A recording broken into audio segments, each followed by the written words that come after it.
নিষিদ্ধ সংগঠন বাংলাদেশ ছাত্রলীগের ভেরিফাইড ফেসবুক পেজ উধাও হয়ে গেছে। বুধবার দুপুর থেকে ফেসবুকে পেজটি আর পাওয়া যাচ্ছে না। Bangladeshi ethical hacking group cyber community পেজটি নিষ্ক্রিয় করেছে বলে দাবি করেছে। সাইবার কমিউনিটির পক্ষ থেকে বলা হয়েছে, সামাজিক যোগাযোগ মাধ্যম ফেসবুকে ফ্যাসিস্ট খুনি হাসিনার রাত ৯টায় লাইভে আসার কথা। ছাত্রলীগের পেজটি থেকে সেই লাইভ প্রচার করার ঘোষণা দেওয়া হয়েছিল। সেই পরিপ্রেক্ষিতে ৪ ফেব্রুয়ারি দিনগত রাত ২টা ১০ ছাত্রলীগের পেজটি নিষ্ক্রিয় করা হয়েছে। সেই সঙ্গে আওয়ামী লীগের ভেরিফাইড পেজ ডাউন করার চেষ্টা চলছে। সাইবার কমিউনিটি জুলাই আন্দোলনে বাংলাদেশে সাইবার যোদ্ধা হিসেবে মানুষের আস্থার জায়গা করে নিয়েছে।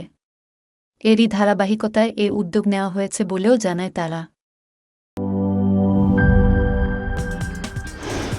কি boss, vital match, tough opponent, tension? Come on bro, অপোনেন্টকে নিয়ে ভাবার সময় আছে।